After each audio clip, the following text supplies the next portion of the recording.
Dios usó a los profetas, Dios usó a los discípulos. Siempre, hermanos, es una forma que Dios trabaja usando personas que Él cree y que Él ha preparado para hacer este trabajo de los propósitos de Dios. Esa es la primera forma, y la segunda es que Él trabaja a través de las decisiones de Él que de antemano ya se ha propuesto realizar. Es decir, Dios piensa una cosa y luego usa personas. Y ahí, hermanos, nosotros tenemos el gran privilegio de que Dios haya pensado en nosotros. Dios en su grande poder, hermanos, puede hacer todo Él solo, como lo hizo en la creación, ¿verdad? Estamos de acuerdo en que Él no necesita de nosotros. Él todo lo puede hacer, solamente dice la palabra y las cosas suceden.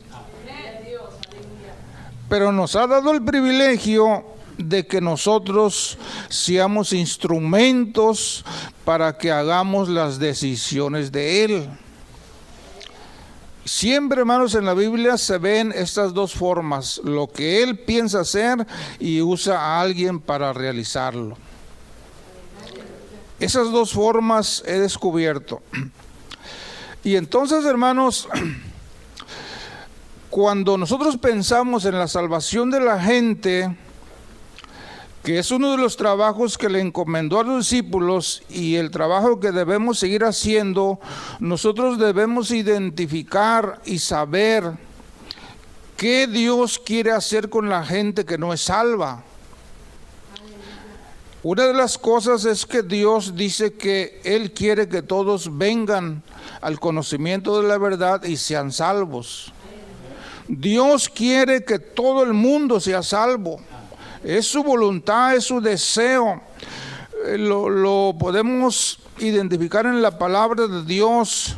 Dios no retarda su venida como muchos la tienen por tardanza, sino que es paciente, no queriendo que ninguno se pierda, sino que todos procedan a un arrepentimiento.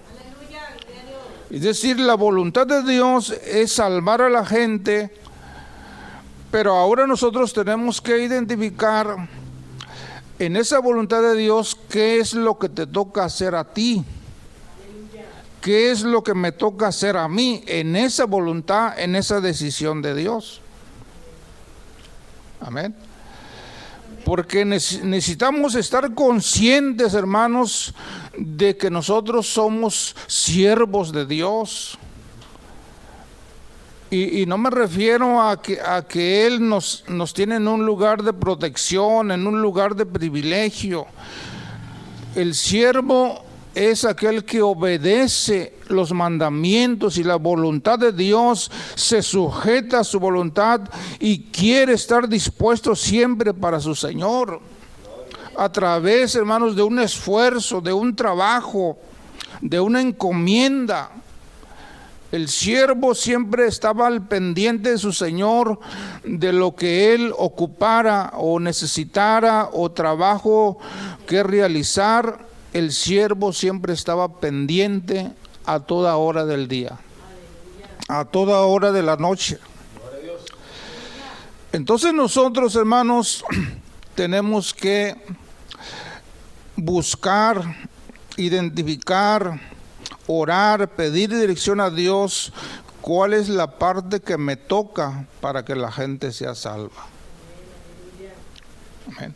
Por eso es que les digo que estamos en un tiempo donde nos estamos enfocando a que la gente, hermanos, ayudarla a encontrar la puerta, a encontrar la salvación, el perdón de los pecados, a encontrar esa ayuda que viene de lo alto, hermanos, porque Dios tiene poder, Dios es misericordioso, pero tiene reglas con las cuales se tiene que cumplir para acercarnos a Él.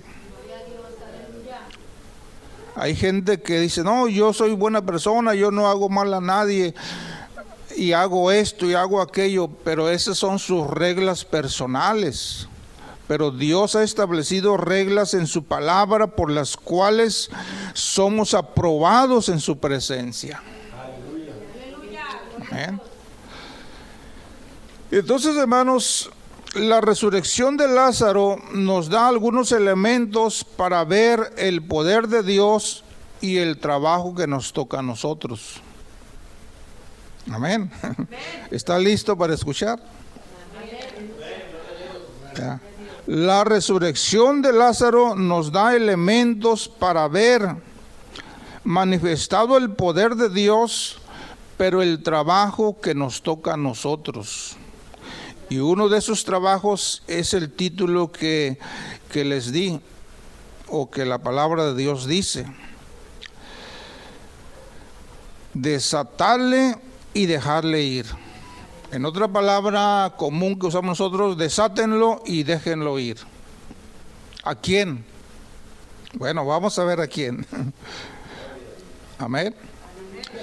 Pablo dice que cuando la obra de Dios empieza, dice Pablo que uno es el que siembra una planta, un árbol, pero luego otro es el que lo riega, o sea, lo cultiva, le da su alimento, le da su agua, le hace su molcajete para que ahí entre el agua, hermanos, y esa planta se esté alimentando.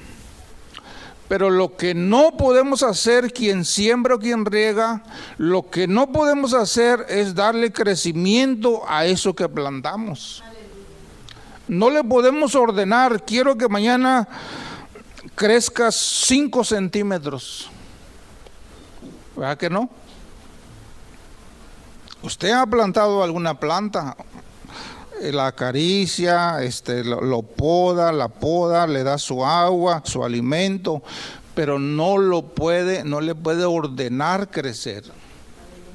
Porque la Biblia dice que el crecimiento lo da Dios. Dele gloria a Dios por ello, hermano. Porque Cristo es el que hace la obra principal en todas las cosas. Y a mí me maravilla, hermanos, cuando pienso en una planta, en un árbol. Tienen vida, una vida vegetal, pero tienen vida. Y algunos dicen que si tú le hablas a esa plantita, si tú le hablas y le hablas palabras bonitas, esa plantita crece a gusto, crece contenta y da su fruto. Dicen, ¿verdad? Y puede ser que sí, hermanos, porque tienen vida. Y si tiene vida, te oye y te entiende de alguna manera.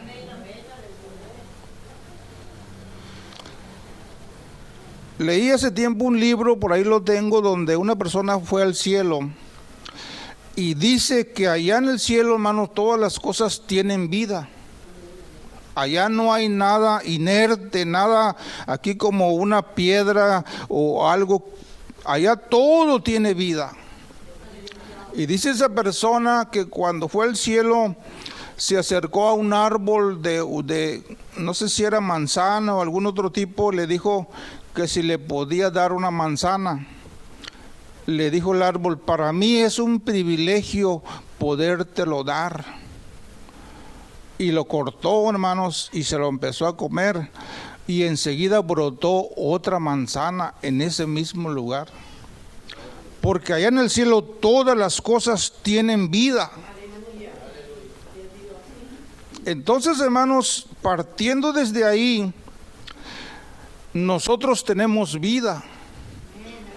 Y Dios ha añadido en nuestra vida un razonamiento, un entendimiento, un pensamiento que vaya de acuerdo a la voluntad de Dios para que nosotros podamos vivir en su presencia, hermanos, dándole lo que Él quiere que le demos.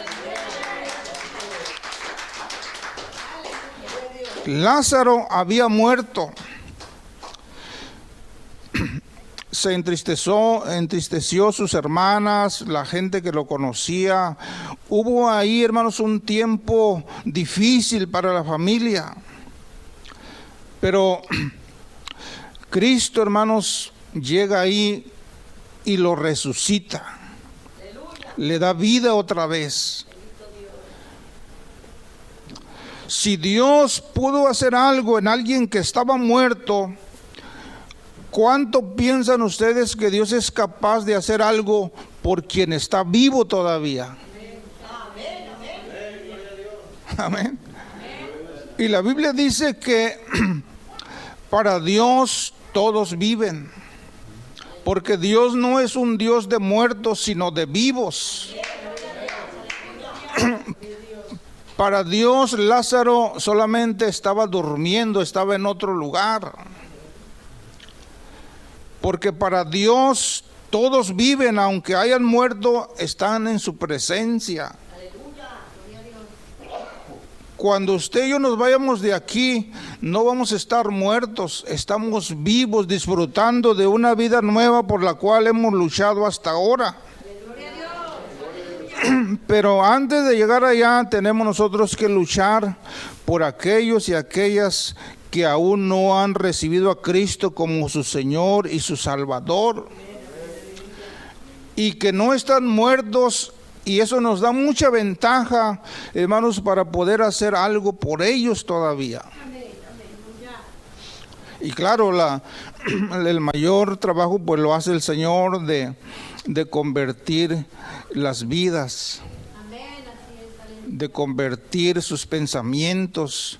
Nos da, hermanos, Dios la oportunidad de participar del convertimiento de la gente. El Señor dijo, desátenlo y déjenlo ir. Yo estaba meditando anoche en esto, hermanos, ¿verdad? El Señor le ordenó que saliera afuera. Él salió, dice lo que acabamos de leer, ¿verdad? Salió atadas las manos y los pies con vendas y el rostro envuelto en un sudario. Es decir, estaba como una momia, envuelto totalmente. Pero aún así podía caminar, quizás con pasitos cortos, ¿verdad? Porque estaba envuelto, pero salió. Y una de las cosas, hermanos, que me llama la atención es que el Señor les dice, desátenlo. Él pudo haberlo desatado, pero Él ordenó que los discípulos o la gente lo desatara y lo dejara ir. Y ahí es donde, hermanos, es el trabajo que nosotros debemos discernir que nos toca hacer con la gente que no ha aceptado a Cristo. El Señor hace un milagro en ellas, pero nosotros tenemos que ayudarle a que se desate, que se desenvuelva, que se libere. Pero antes de eso, hermanos, estaba yo pensando, lo desataron y dijo, déjenlo ir. Y eso déjenlo ir, hermanos, me puse a pensar, ¿a dónde se fue Lázaro? ¿A dónde cree usted que después de resucitar se fue él? Dijeron, déjenlo. ¿Ustedes creen que se iría a un lugar de recreo? ¿Ustedes creen que se iría al parque a jugar, al cine, a la fiesta,